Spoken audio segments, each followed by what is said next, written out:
नमस्कार, मैं हूं दीपाली राणा। आप देख रहे हैं कल का बाजार और वीकली एक्सपायरी के दिन बाजार में जोरदार तेजी देखने को मिली और खुलते ही बाजार ने रिकॉर्ड ऊंचाई हासिल की। हालांकि आज फाइनेंशियल शेयरों की ओर से सबसे ज्यादा एक्शन रहा। निफ्टी बैंक भी 150 अंकों पर बंद हुआ। Realty, paper, textile, pharma, consumer durables कुछ ऐसे सेगमेंट्स थे जहां पर अच्छा मोमेंटम आज के सेशन में रिफ्लेक्ट हुआ। हालांकि मिड कैप इंडेक्स गिरावट पर बंद हुआ। मेटल, सरकारी बैंक और तेल गैस से जुड़े शेयरों में आज दबाव देखने को मिला। इंटरेस्टिंग ये है कि एफआईएस की ओर से खरीदारी रुकी नहीं है, अभी भी अच्छी बाइंग उन्होंने की है। आज के सेशन में लगभग 2350 करोड़ की खरीदारी कैश मार्केट में की है। डीआईज ने हालांकि ऑलमोस्ट सेम अमाउंट यानी 2500 करोड़ की बिकवाली की है। लेकिन अब कल के लिए स्ट्रैटेजी क्या होनी चाहिए, साथ ही आपकी तमाम क्वेरीज हम शामिल करेंगे। हिमांशु गुप्ता हमारे साथ मौजूद है ग्लोब कैपिटल से। हिमांशु नमस्कार। पहले तो क्विक आउटलुक आपका क्या रहेगा कल के सेशन के लिए, स्पेशली इंडेक्स मूवमेंट के हिसाब से क्या स्ट्रैटेजी है निफ्टी पर? Good evening Deepali, thank you very much. देखिए, मुझे लगता है कि अभी हमारा जो बुल रन है वो इंटैक्ट है। हालांकि हम नियर टर्म में थोड़ा सा ओवरबॉट जरूर दिख रहे हैं, लेकिन मुझे लगता है कि अभी भी जो ट्रेंड है, जो रुख है, वो यहाँ पर खरीदारी का ही है और गिरावट पर मुझे लगता है कि खरीदारी करके चलना चाहिए। कल के सेशन के लिए अगर बात करें तो मेरा ऐसा मानना है कि 13,680, 13,670 इस जोन पर अगर कोई डिप मिलता है तो वहां पे खरीदारी करके चलें। 13,750 से 13,800 तक के टारगेट्स मुझे लगता है कि कल के सेशन में वापस से निफ्टी में देखने को मिल सकते हैं। 13,600 के नीचे का एक स्टॉप लॉस लगाकर यहाँ पर अपनी लॉन्ग पोजीशन बनाएं। निफ्टी बैंक ने दीपाली आज एक काफी कंसोलिडेशन के बाद एक अच्छा ब्रेकआउट दिया है, 30,800 के ऊपर की क्लोजिंग दी है, तो वहां मुझे लगता है कि करंट लेवल्स पे खरीदारी करके चला जा सकता है। 31,200, 31,300 तक के टारगेट्स वहां पर देखने को मिल सकते हैं और 30,650 के नीचे का वहां पर एक स्टॉप लॉस मेंटेन किया जा सकता है। स्ट्रिक्ट स्टॉप लॉसेस लगाकर वहां पर अपनी आप तेजी की पोजीशन बनाएं और यहां पर मुझे लगता है कि अभी तेजी और देखने को मिल सकती है। ठीक है, चलिए अब सवालों को करेंगे शामिल। हमारे पास काफी क्वेरीज ऑलरेडी व्हाट्सएप पर आई हैं। ये शो फेसबुक, ट्विटर पर लाइव भी है, तो एक बार फिर से आपको रिमाइंड करा देते हैं कि वहां भी अपने सवाल आप पोस्ट कर सकते हैं। पहले कॉलर सतीश हमारे साथ हैं फोन लाइन पर थाने से। सतीश नमस्कार, बताइए क्या सवाल है? नमस्ते मैम, मेरे पास बीडीएल भारत डायनामिक्स है, 350 शेयर्स है at the rate of 381। Hello, आपके पास भारत डायनामिक्स है? हाँ जी, 350 shares at the rate of 381। पूछ लेते हैं 381 आपका परचेजिंग, ठीक है, पूछ लेते हैं। बताइए क्या सजेशन आपका रहेगा? हिमांशु, डिफेंस स्पेस की कंपनी भारत डायनामिक्स इन्होंने खरीदी हुई है, 381 इनका बाइंग प्राइस है, 350 शेयर्स इन्होंने खरीदे हुए हैं, क्या सजेशन रहेगा? जी दीपाली, मेरा ऐसा मानना है कि स्टॉक ऑलरेडी ऊपरी स्तरों से करेक्शन दिखा चुका है और लगभग 300 के लेवल्स पर एक कंसोलिडेशन दिखाने के बाद यहाँ पर अब थोड़ा सा जो पॉजिटिव मोमेंटम है वो वापस से बनता नजर आया है। मेरी सलाह रहेगी कि यहाँ पर स्टॉक में बने रहें। 380 तक के भाव इनको देखने को जरूर मिल सकते हैं। अगर ये स्टॉप लॉस लगाना चाहें तो 320 रुपए का एक स्टॉप लॉस लगाएं और यहाँ पर तेजी की पोजीशन में बने रहें। मेरा ऐसा मानना है कि यहाँ पर 380 और 400 रुपए तक के लेवल्स आने वाले समय में देखने को मिल सकते हैं। होल्ड कीजिए 380 और 400 के लाइकली टारगेट्स के लिए और लॉन्ग टर्म के हिसाब से अपनी पोजीशन को रखिए। फेसबुक के जरिए सक्षम त्रिपाठी ने सवाल भेजा है एलएनटी पर। इन्होंने 45 शेयर्स एलएनटी के खरीदे हुए हैं और जिनका खरीदारी का भाव है वो 963 रुपए का है। तो जानना चाहते हैं कि होल्ड करें या फिर सेल कर दें क्योंकि प्रॉफिट्स इनको अच्छे हो रहे हैं। हिमांशु, क्या सजेशन होगा?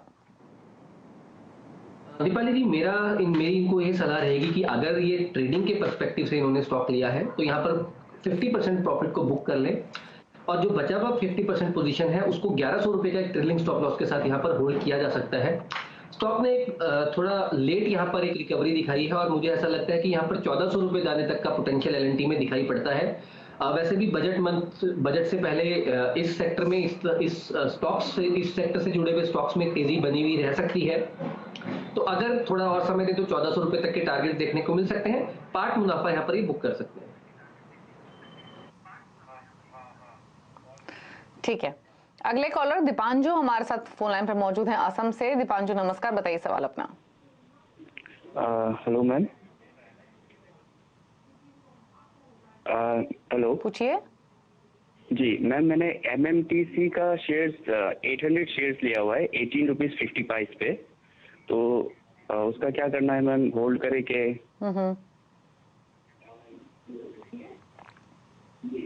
पूछ लेते हैं हिमांशु। एमएमटीसी 25 रुपए पर ट्रेड हो रहा है तो मुनाफा इनको हो रहा है 6-7 रुपए का।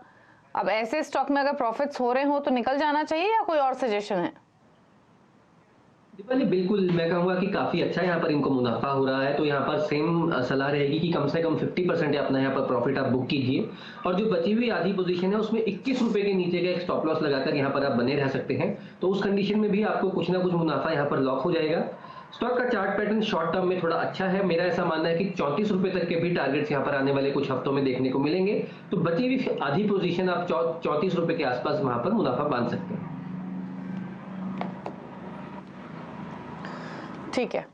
अजय कुमार ने एक सवाल भेजा है मैं फेसबुक के जरिए। उज्जीवन स्मॉल फाइनेंस बैंक पर इनका सवाल है। 500 शेयर इन्होंने खरीदे हुए हैं उज्जीवन स्मॉल फाइनेंस बैंक के, और जो इनका खरीदारी का भाव है हिमांशु वो 39 रुपीज का है, और अगर स्टॉक आप देखेंगे तो वो उन्हीं लेवल्स के आसपास ट्रेड कर रहा है, यानी इनके बाइंग प्राइस पर ही है ये शेयर। क्या सजेशन? मेरा ऐसा मानना है कि स्टॉक में अभी मूव आना बाकी है। शॉर्ट टर्म में चार्ट सेटअप अच्छा लगता है। 37 रुपए का एक स्ट्रिक्ट स्टॉप लॉस मेंटेन करें क्लोजिंग बेसिस पर। मुझे ऐसा लगता है कि 42 रुपए के लेवल जैसे ही ये स्टॉक काटेगा, ये 46 से 48 रुपए तक का एक मूव दिखा सकता है। तो फिलहाल यहाँ पर 37 रुपए के क्लोजिंग स्टॉप लॉस के साथ यहाँ पर बने रहें। हरिंदर है हमारे साथ अब भोजपुर बिहार से। हरिंदर नमस्कार, बताइए क्या सवाल है आपका? जी ma'am, degrading corporation of India का शेयर है, 100 शेयर है, रेट 331, और एक और शेयर है यूसीए फ्यूल्स, उसका 300 क्वांटिटी है, रेट 129। तो ड्रेजिंग कॉर्पोरेशन में आपका परचेसिंग प्राइस क्या है? 331। 331, ठीक है। दो शेयर्स हैं हिमांशु इनके पास, एक तो ड्रेजिंग कॉर्पोरेशन है और दूसरा है उकाल फ्यूल। तो दोनों पर अपना व्यू बताइए। ड्रेजिंग 330 के आसपास की बाएंगे, उकाल फ्यूल 134 पर इन्होंने खरीदा हुआ है, क्या सजेशन होगा?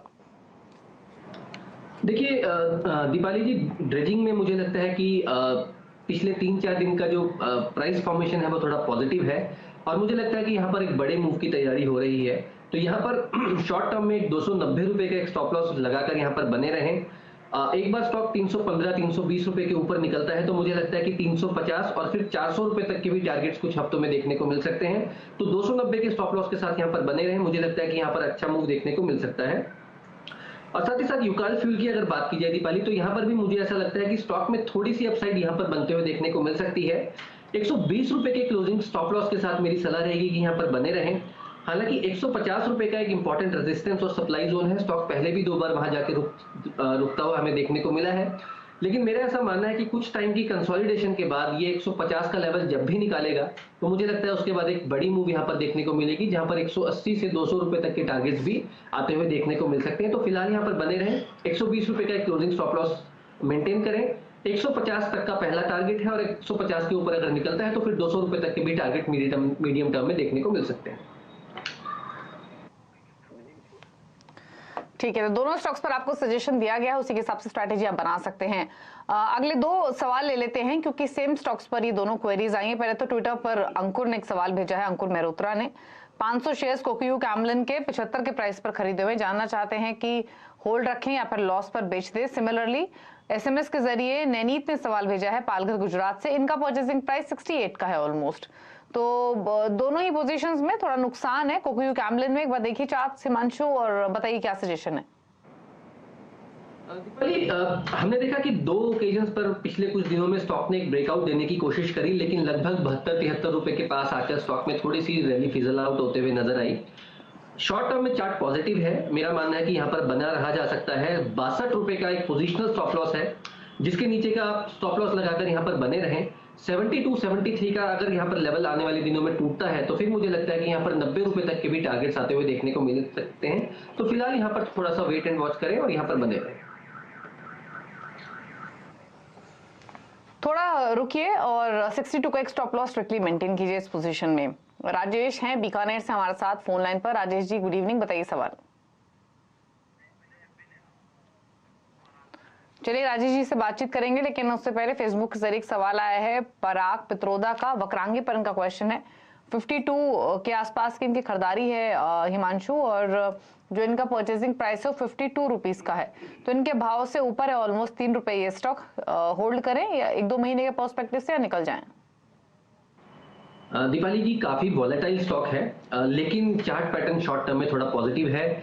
मेजर रेजिस्टेंस 54 रुपए को पार करते हुआ नजर आ रहा है स्टॉक। मेरा मानना है कि यहाँ पर एक स्ट्रिक्ट स्टॉप लॉस लगाएं पहले तो 48 रुपए का, और यहाँ पर मोमेंटम राइड किया जा सकता है। मेरा ऐसा मानना है कि ये स्टॉक आने वाले दिनों में 70 से 75 रुपए तक के टारगेट्स भी दिखा सकता है, तो यहाँ पर होल्ड करें 48 रुपीज के स्टॉप लॉस के साथ। ठीक है, उमेश खेरा हैं हमारे साथ गुजरात से फोन लाइन पर। उमेश जी नमस्कार, बताइए सवाल। नमस्ते मैम, मैंने 8 दिसंबर को जेके टायर लिया था 83.50 में, और फिर 14 दिसंबर को 79 में लिया। एवरेज मेरा 81.25 आ गया, और आज तो 76-77 के आसपास चल रहा है। शॉर्ट टर्म का व्यू है मैम, और क्या करना चाहिए?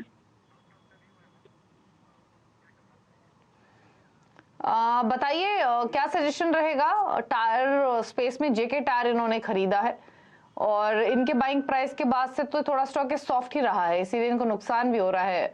81 का एवरेज बाइंग बताया हिमांशु। शॉर्ट टर्म के हिसाब से क्या सजेशन आपका? दीपाली जी, मेरा ऐसा मानना है कि इन्होंने जो स्टॉक में खरीदारी करी वो थोड़ा सा रेजिस्टेंस जोन के आसपास करी, इसीलिए थोड़ा सा यहाँ पर इनको थोड़ा सा नुकसान हो रहा है। मुझे ऐसा लगता है कि यहाँ पर ये स्टॉक टेक्निकली स्ट्रांग है, थोड़ी करेक्शन जरूर यहाँ पर आते हुए देखने को मिली है। मुझे लगता है कि 70 से 72 रुपए स्ट्रांग सपोर्ट जोन है, तो वहां पर थोड़ा सा एक्यूमुलेशन और किया जा सकता है। 66 या 65 रुपए के नीचे के एक स्ट्रिक्ट स्टॉप लॉस मेंटेन करें और यहाँ पर बने रहें। थोड़ा वक्त देना पड़ेगा, लेकिन मुझे लगता है कि ये स्टॉक आने वाले दिनों में वापस से 85 के 90 के जोन के ऊपर निकल सकता है, और उस कंडीशन में यहाँ पर 100 रुपए तक के भी टारगेट्स आने वाले कुछ हफ्तों में देखने को मिलेंगे। तो शॉर्ट टर्म में तो मुझे लगता है कि यहाँ पर थोड़ा सा नियर टर्म में दबाव रह सकता है, लेकिन अगर थोड़ी सी अपनी अवधि को बढ़ाएं होल्डिंग को, तो मुझे लगता है कि यहाँ पर 90 से 95 रुपए तक के टारगेट्स के लिए यहाँ पर ये इसको होल्ड करके रख सकते हैं। ठीक है, तो होल्ड कीजिए, एक 65 के आसपास का स्टॉप लॉस लगा लीजिए, बने रहिए इस पोजीशन में। संदीप तिवारी ने एक सवाल भेजा है ट्विटर के जरिए। ट्राइडेंट पर इनका सवाल है। 5000 शेयर्स इन्होंने ट्राइडेंट के खरीदे हुए हैं, और जो खरीदारी का भाव है इनका वो 9 रुपए 20 पैसे का है। लॉन्ग टर्म इनका व्यू है, तो इनके भाव से थोड़ा ऊपर आया है ये स्टॉक, क्या करना चाहिए अभी? दीपाली जी, मैं कहूँगा कि बहुत ही शानदार पॉजिटिव चार्ट सेटअप है, और इस तरह की जो वी शेप रिकवरी यूजुअली हम देखते हैं, उस तरह की रिकवरी के बाद यहाँ पर सस्टेन्ड अप मूव देखने को मिलता है। तो मेरी सलाह रहेगी कि अगर लॉन्ग टर्म का नजरिया है तो 7 रुपए का एक नीचे का क्लोजिंग बेसिस पर एक स्टॉप लॉस मेंटेन रखें और यहाँ पर बने रहें। मुझे ऐसा लगता है कि आने वाले महीनों में यहाँ पर 12 और 14 रुपए तक के भी टारगेट्स आते हुए देखने को मिल सकते हैं, तो यहाँ पर पॉजिटिव सेटअप है, बने रहें। होल्ड कर सकते हैं फिलहाल, यही सजेशन है। तपस है हमारे साथ फोन लाइन पर पश्चिम बंगाल से। तपस नमस्कार, बताइए सवाल अपना।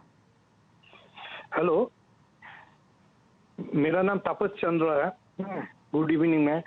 मेरा पास 600 ग्रैनुलर्स इंडिया एवरेज प्राइस है 285 एंड 165 हिंडाल्को है average buying price 150। Both share I can hold 1 year and more. What is the target price? ठीक है तपस, गुड इवनिंग। पूछ लेते हैं क्या सजेशन है। ग्रैन्यूल्स इनफैक्ट जो इनका एवरेज बाइंग प्राइस है वो 285 के आसपास का है, और हिंडाल्को में एवरेज बाइंग प्राइस 150 का है। तो दोनों पोजीशंस में मुनाफा इनको काफी अच्छा हो रहा है। होल्ड कर सकते हैं, करना चाहिए या फिर प्रॉफिट्स ले लें? दीपाली, पहले अगर ग्रैन्यूल्स की बात करें तो स्टार परफॉर्मर रहा है, बहुत ही शानदार रैली यहाँ पर बनते हुए देखने को मिली है, और उसके बाद यहाँ पर थोड़ा सा कंसोलिडेशन का माहौल बना है। मुझे ऐसा लगता है कि 360 रुपए का एक यहाँ पर ट्रेलिंग स्टॉप लॉस का इस्तेमाल किया जा सकता है। अगर 360 के नीचे यहाँ पर क्लोजिंग मिलती है तो मुझे लगता है कि यहाँ पर थोड़ा सा 300 से 280 रुपए तक के एक मिड टर्म में करेक्शन देखने को मिल सकती है। तो 360 के अगर नीचे जाता है तो यहाँ पर एग्जिट करें, और वापस से 280 से 300 के जोन में वापस से री एंट्री की जा सकती है। ओवरऑल स्टॉक का chart pattern, chart setup positive है, और यहाँ पर गिरावट पर वापस से खरीदारी की ही राय रहेगी। और दीपाली, वापस से एक बार दूसरा स्टॉक आप बताएंगे?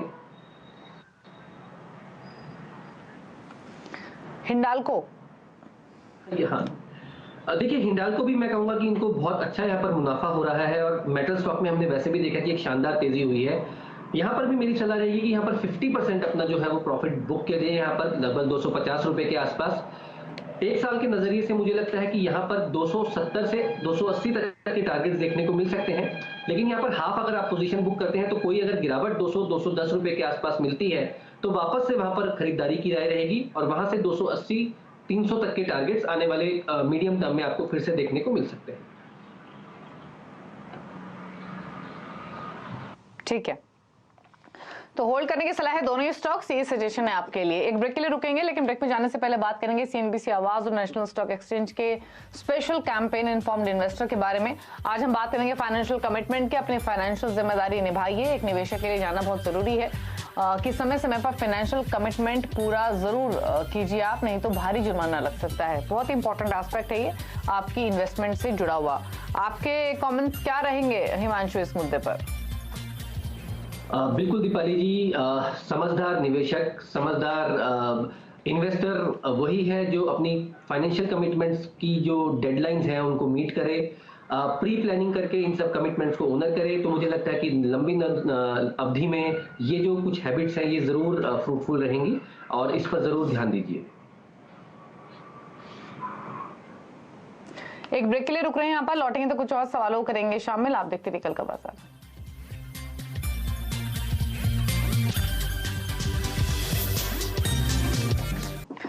आप देख रहे हैं कल का बाजार और कुछ और क्वेरीज को करते हैं शामिल। और अगले कॉलर हमारे साथ बातचीत करने के लिए सोनू कौशिक हैं गाजियाबाद से। सोनू नमस्कार, बताइए क्या सवाल है आपका? नमस्ते मैडम। मैडम मैंने 115 पर पराग मिल्क बाय किए हैं, आप बताइए जरा इसके बारे में क्या करें। पूछ लेते हैं क्या सजेशन रहेगा? पराग मिल्क 115 की बाइंग 117 पर ट्रेड हो रहा है, तो इनके भाव से तो थोड़ा ऊपर ही है, क्या सजेशन है? दीपाली जी, मेरा मानना है कि स्टॉक में एक साइडवेज कंसोलिडेशन का जोन चल रहा है, सेटअप पॉजिटिव है। मेरी सलाह रहेगी कि 110 रुपए के स्टॉप लॉस के साथ यहाँ पे बने रहें। मेरा ऐसा मानना है कि अगर इसमें कुछ समय दिया जाए तो यहाँ पर 150 से 160 तक के टारगेट्स आने वाले समय में देखने को मिलेंगे। फिलहाल बने रहे 110 रुपए का एक स्टॉप लॉस मेंटेन किया जा सकता है। गौरव नारंग ने एक सवाल भेजा है ट्विटर के जरिए। 1000 शेयर अदानी गैस के लिए हुए हैं, 350 के बाइंग प्राइस पर जाना चाहते हैं कि बेच दें या फिर होल्ड करें, और पर्सपेक्टिव इनका 2 to 3 इयर्स का है, बताइए। दीपाली जी माफ कीजिएगा, मैं बाइंग रेट नहीं सुन पाया। 350। देखिए, मुझे लगता है कि यहाँ पर एक अच्छा सपोर्ट बना है 360 रुपए के आसपास। तो पहली बात तो यहाँ पर स्टॉप लॉस अपना ट्रेल करें 360 रुपए का। जब तक ये स्टॉक 360 रुपए के ऊपर है, मुझे लगता है कि नियर टर्म में ट्रेंड पॉजिटिव है। मेरा ऐसा मानना है कि स्टॉक अगर एक बार 370 380 रुपए के ऊपर निकलना शुरू करता है तो यहाँ पर 400 रुपए तक के टारगेट्स नियर टर्म में देखने को मिल सकते हैं। तो 360 रुपए के ट्रेलिंग स्टॉप लॉस के साथ यहाँ पर पोजीशन में बने रहे।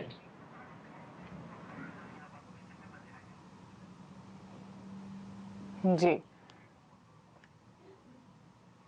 ठीक है, तो ये सवाल आया, ये जवाब आपको मिला है अदानी गैस पर। क्विकली एक सवाल ले लेते हैं मजगांव डॉक पर, और इसी साल की लिस्टिंग, और इनफैक्ट ट्विटर पर ढेर सारी क्वेरीज हैं इससे जुड़ी हुई। शुभम ने सवाल भेजा है, इनके पास 210 का परचेजिंग प्राइस है। गौरव बंसल ने भेजा, इनके पास 190 का है। मनीष जैन ने भी एक सवाल भेजा है। तो एक बार इस स्टॉक के बारे में बताइए। 207 के आसपास ये बंद हुआ है, और जो क्वेरीज हमें मिली है यूजुअली उनके बाइंग प्राइस के आसपास ही ये स्टॉक है, क्या सजेशन रहेगा? दीपाली जी, यहाँ पर शानदार तेजी एक आते हुए देखने को मिली है नियर टर्म में। मुझे लगता है कि क्योंकि एक रीसेंट लिस्टिंग है तो बहुत ज्यादा यहाँ पर चार्ट नहीं है, मेरे पास डेटा अवेलेबल नहीं है, रीसेंट हाल ही की लिस्टिंग है। मुझे लगता है कि स्टॉक में जिस हिसाब से इंस्टीट्यूशनल इन्वेस्टर्स की खरीदारी आते हुए देखने को मिली है, तो यहाँ पर इस स्टॉक में खरीदारी की जा सकती है। और जिनके पास ऑलरेडी यहाँ पर स्टॉक है, यहाँ पर थोड़ा सा मीडियम टर्म के पर्सपेक्टिव से यहाँ पर स्टॉक में बने रहे। होल्ड करने की सलाह है मजगांव डॉक, यही सजेशन रहेगा हिमांशु की ओर से। चलिए फिलहाल इतने ही सवाल करेंगे शो में शामिल। कोई डिस्क्लोजर होगा आपकी ओर से हिमांशु? दीपाली जी, जिन स्टॉक्स में हमने आज डिस्कशन किया है, हमारा या हमारे क्लाइंट्स का उनमें निवेश हो सकता है, और सिमिलर लाइंस पर हमने उन सबको ये रिकमेंडेशन दी है। शुक्रिया आपका इस शो का हिस्सा बनने के लिए और सभी सवालों के जवाब भी देने के लिए। तो इसी के साथ कल का बाजार में इतना ही। नई खबरों पर लगातार अपडेट के लिए सीएनबीसी आवाज से जुड़े रहिए ट्विटर, फेसबुक और यूट्यूब के जरिए। नमस्कार फ्रेंड्स, मिलते हैं अगले वीडियो के अंदर, जब तक के लिए गुड बाय।